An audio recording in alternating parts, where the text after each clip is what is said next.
So if you haven't been watching the news, and who could blame you, GameStop has been trying to sell itself, like the entire company, over the last few months, but as of this past Tuesday, decided to abandon those plans because it turns out nobody actually wants to buy GameStop. We had a joke all set to go about several buyers having expressed interest but deciding against it when GameStop refused to take any more used copies of Sears as trade-in credit, but honestly, there's nothing funny about any of this. GameStop, less than a decade ago, still riding high at the center of a boom time for console gaming, now being unable to attract a buyer basically means that the market reality has shifted so profoundly that the clock is probably about to simply run out on the company and with it the idea of specialty games retail itself. And it's as irritating as it is unsurprising that the gamer culture largely didn't seem to know about this, or worse, consider it to be either an innate irrelevancy at this point or even a good thing because, hey, screw GameStop, right? Now, look, GameStop sucks. You won't hear me argue that. It's shady, it's pricey, it's tacky, you have to deal with the mall, they try to upsell you on crap you don't need, scummy policies, mostly a toy store at this point, and there's a certain karma to the idea of them going under because digital sales are basically wiping out physical media because they push smaller chains and indie game stores out of business to get where they are in the first place. I get that attitude.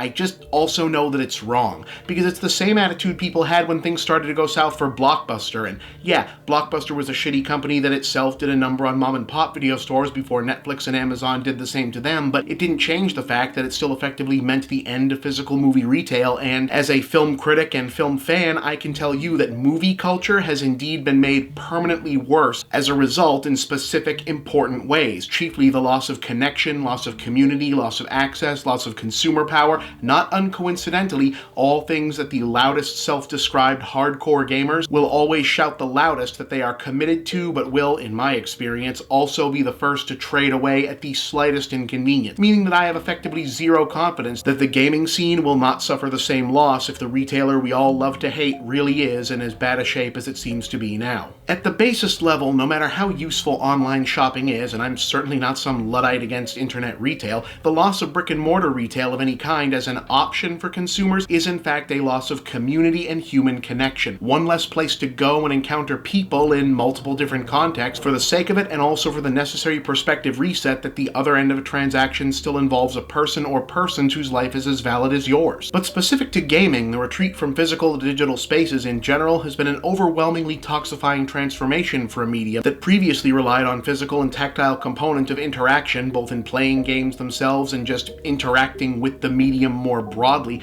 to curb the ugly flip sides of isolation and detachment innate to so much of the video gaming experience. Yes, online gaming has expanded communities and connections in its own right, but it's no accident that the fading away of actual human contact, acknowledgement, and consequence once found in the atmosphere of the arcade and local multiplayer directly preceded the rapid emergence of a genuine dark side within the subculture.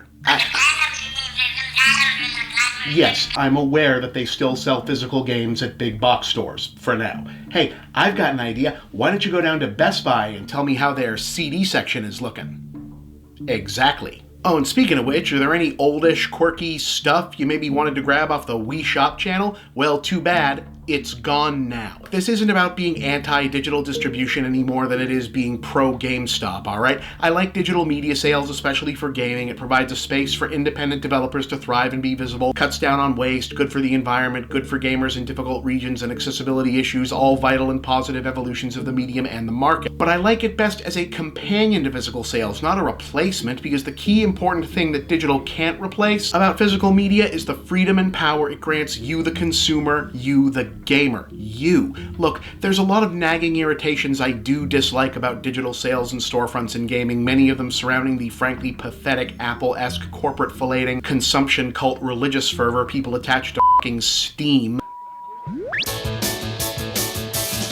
Come along, you belong,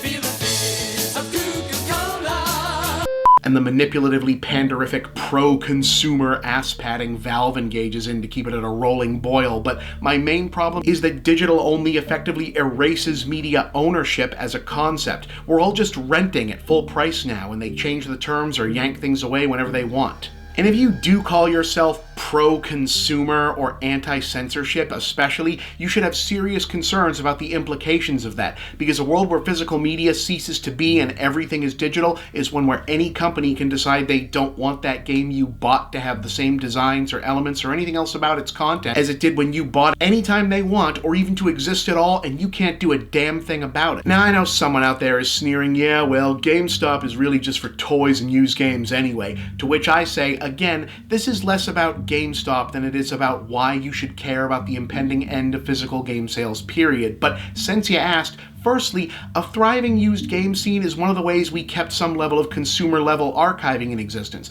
The games industry clearly isn't interested in its own actual history. And as to toys, up front I talked about the idea of community and how much the real-life component to that continues to be lost in gaming. And I know not everyone who's into games is also into the merch and associated products and plasticky nerd culture ephemera associated with even their favorites, but a lot of people are, and moreover, I genuinely think that a lot of the positive, social, communal, humanistic aspects of the games culture gets expressed through these extended elements of gaming narratives, characters, iconography being incorporated by people into their own self-styled aesthetic, acting as a tactile piece of the shared experience. There's value, or there can be value, in the idea that those elements can be appreciated apart from their source function as expressions of the ones and zeros and challenge component of the games themselves, in the idea that a plush Pokemon can become a cherished object that potentially outlives one's connection to any of the individual games, or that a gaming shirt, coffee mug, keychain, or whatever becomes someone's favorite one of those, and that the bigger, broader idea that this, yes, often tacky, usually disposable and unnecessary stuff can be the signifiers by which gamers identify each other outside of gaming-centered spaces and friends who might not have become so meet in the first place. Look, everyone who's ever shopped there has a dozen shitty GameStop stories, but how many gamers also have happy stories of being able to find the game they couldn't anywhere else there, or happened on a game they'd never have heard of that turned out to be a favorite? How many incidental memories about figure collecting or card trading don't exist without multiple visits? How many first jobs were had there? So yeah, GameStop is basically a chintzy gaming-themed pawn shop at the end of the day, but especially in the US, if you're not in a major city with a thriving con circuit or even a gaming meetup scene, which is a lot of places, people, seriously, the further you get from the parts of this country that touch like Saltwater or Canada, there's quite a few stretches that are basically just Fury Road with a couple more megachurches and Chick-fil-A's. I mean, not everybody gets to go to E3 or PAX or whatever. The local GameStop was often it for any sense of real-world games community. And if your response to that is, well, that's sad, yeah, it is. And I'm not looking forward to it getting any worse. Just a thought.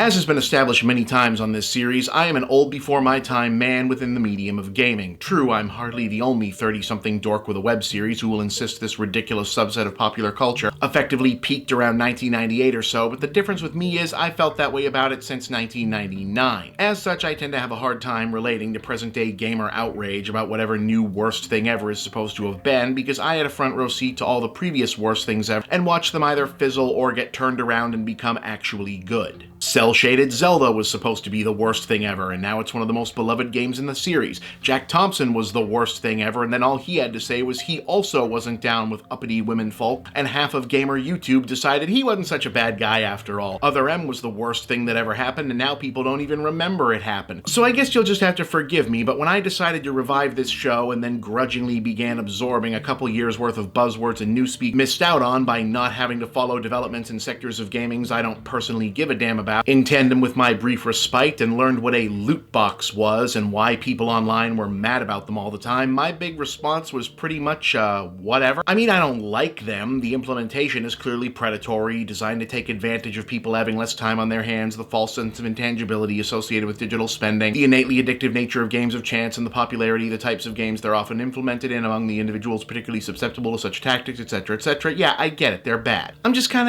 struggling with how this got to be the moral event horizon for a games industry as opposed to, say, publishing the NRA's game or actual military propaganda, the litany of horrible labor practices across the spectrum of the business. That time we let Blackwater release a game. You know, all that stuff. Plus, the skeptic in me just can't help but ask if a lot of the angriest angry people would actually care that much about the, again, very real negative aspects of the loot box concept, gambling addiction, if it weren't the best and most effective argument for halting this particular incursion from the world of mobile gaming into the AAA scene. But that's neither here nor there. Either way, loot boxes are bad, let's do away with them, fine by me. That said, it both amuses and disturbs me to see so much excitement and oh boy, let's get him enthusiasm for the idea that the thing to bring down the age of loot boxes might be a succession of investigatory lawsuits originating from the EU, largely aimed at challenging the legality of loot box implementation as being compatible or not with various regional laws restricting gambling, the marketing thereof, and a host of other issues, starting with third-party sites unambiguously running gambling operations, but openly stated as set to expand to include ensuring that the games themselves don't fall under this purview either,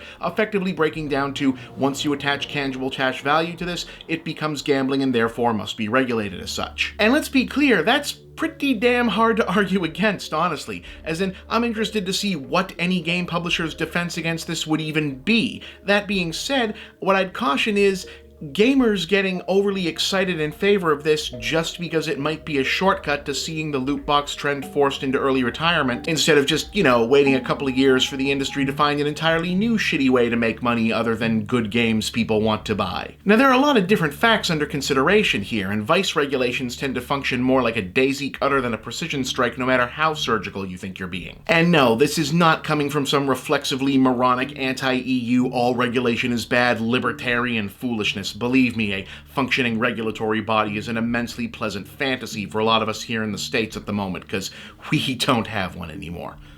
But the fact of the matter is, gambling laws are almost always a big, corrupt, bureaucratic joke, usually third only behind laws governing sex work and the separation between drugs and pharmaceuticals. Just a big web of arbitrary statutes about what is and isn't actually gambling because the state says so, basically. And the problems I'd see with tying GAT to gaming is that the medium has always been somewhat connected to the gambling chance casino scene, for lack of a better word anyway. All of modern commercial gaming descends in an unbroken lineage from arcade cabinets, which in turn had ancestors in pinball machines, both of which were fixtures of billiard parlors and other game of chance adjacent establishments. And pinball machines themselves were famously even banned in New York until well into the 70s because of their association with actual gambling. Look that up. And as nice as it may sound to have a simple international court ruling make the big bad annoyance of loot boxes go away, it's probably worth keeping an eye out for unintended consequences depending what logic is actually used to get there, lest we end up in the same spot the pinball business found itself in. The language around a lot of these complaints